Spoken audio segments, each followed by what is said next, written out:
Summer holidays வந்தாச்சு, நம்ம GT Holidays வந்தாச்சு. GT Holidays, South India's #1 travel brand. மார்க்கெட்லயே கம்மி சேதாரத்துல இன்னும் 1% தள்ளுபடி கொடுப்போம். ஓகே, வைரநக கேரட்டுக்கு 5000 தள்ளுபடி கொடுப்போம். தள்ளுபடி திருவிழா. ஆச்சி பாதாம் ட்ரிங்க்.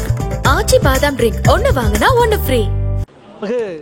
அவைத்தலைவர் அவர்களே, வணக்கம்.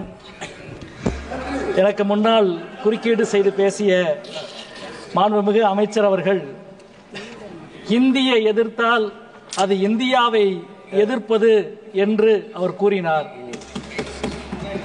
இந்தி திணிப்பை எதிர்த்தால்தான் அது இந்தியாவை பலப்படுத்துவது என்பதை அமைச்சருக்கு அடிக்கோடிட்டு காட்ட விரும்புகிறேன். இந்தியா ஹிந்தியா அல்ல, எல்லா மொழிகளினுடைய சமத்துவத்தில் தான் இந்தியா நிற்கிறது.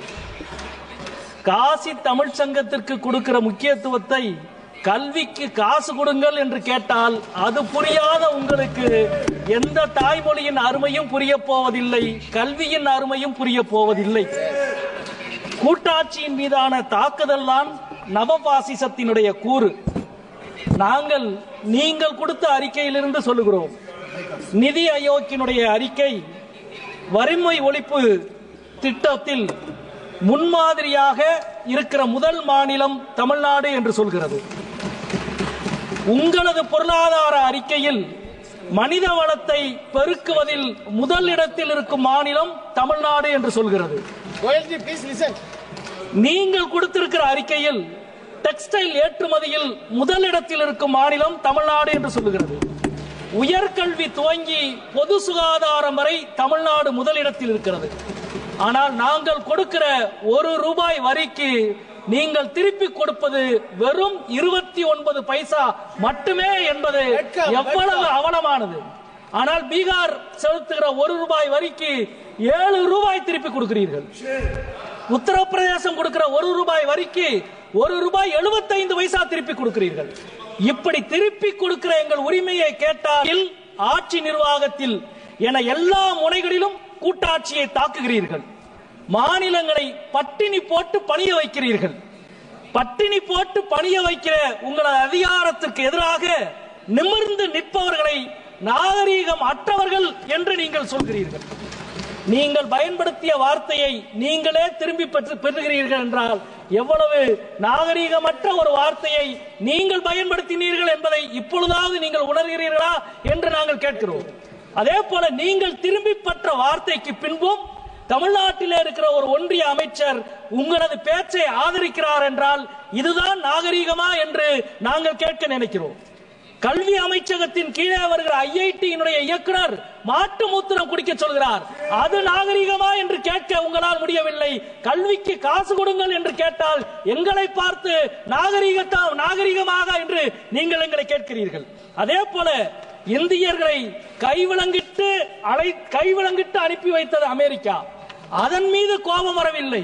அதற்கு எதிராக கார்ட்டூன் போட்ட ஆனந்த விகடன் மீது நீங்கள் நடவடிக்கை எடுக்கிறீர்கள். இது நாகரீகமா என்று உங்களை பார்த்து நாங்கள் கேட்கிறோம். 3 வருடமாக பற்றி எரிகிறது மணிப்பூர். ஒரு முறை கூட பிரதமர் போகவில்லை. ஒரு முறை கூட போகாத பிரதமர் இருக்கிற ஒரு அவைக்கு மணிப்பூரின் பட்ஜெட்டை தாக்கல் செய்கிறீர்களே, இது நாகரீகமா என்ற கேள்வியை உங்களிடம் நாங்கள் கேட்க விரும்புகிறோம். இதே அவையில் 543 உறுப்பினர்கள் இருக்கிறோம். ஆனால் 848 இருக்கையை இந்த அவையிலே நீங்கள் அமைத்திருக்கிறீர்கள். உங்களது மறைமுக சதி திட்டத்திற்காக தென் மாநிலங்களின் உரிமையை நசுக்க நினைக்கிற உங்களின் சதிக்கு எதிராக இன்றைக்கு தமிழ்நாடும் தமிழ்நாட்டின் முதலமைச்சரும் தமிழ்நாட்டின் அனைத்து கட்சிகளும் இன்றைக்கு ஓரணியில் நிற்கிறார்கள். தென் மாநிலங்களுக்கு நீங்கள் இழைக்கிற வஞ்சகத்துக்கு எதிராக இந்தியாவின் கூட்டாட்சியை காப்பதற்கு நாங்கள் உறுதி பூண்டிருக்கிறோம். அதே போல இதே அவையில் நீங்கள் தாக்கல் செய்திருக்கிற இந்த நிதிநிலை அறிக்கையில் சிறு குறு தொழில்களுக்கு மிக அதிகமான வட்டி, ஆனால் கார்ப்பரேட்டுகளுக்கு மிக அதிகமான வரி விலக்கு. உங்களது வரி கொள்கையை ஒரு வரியில் விளக்குவதற்கு இது ஒன்றே போதும் என்று நினைக்கின்றேன். அதே போல நரேகா கடந்த 3 மாதமாக நரேகாவுக்கு கொடுக்க வேண்டிய தொகையை ஒன்றிய அரசு விடுவிக்க மறுக்கிறது. எங்களது மதுரை மாவட்டத்தில் மட்டும் 121 கோடி உழைத்த மக்களுக்கான கூலியை நிறுத்தி வைத்திருக்கிறார் பிரதமரும் நிதி அமைச்சரும் என்ற குற்றச்சாட்டை இந்த அவையிலே நாங்கள் முன்வைக்க விரும்புகின்றோம். அதே போல இன்றைக்கு மும்மொழி கொள்கையை கடைபிடித்தால்தான் தமிழ்நாட்டுக்கு கொடுக்க வேண்டிய கல்வித்துறைக்கு கொடுக்க வேண்டிய 2500 கோடியை விடுவிப்போம் என்று கல்வி அமைச்சர் சொல்லுகிறார். பட்டினி போட்டு பணிய வைக்க முடியும் என்று அதிகார வர்க்கம் நினைத்தால் பட்டினி போட்டாலும் பணியாத தன்மானமும் பகுத்தறிவும் கொண்ட தமிழ் சமூகம் உங்களுக்கு பாடம் புகட்டும். கொடுப்பதால் மட்டுமே நீங்கள் உயர்ந்தவர்கள், பெறுவதால் மட்டுமே நாங்கள் தாழ்ந்தவர்கள் அல்ல.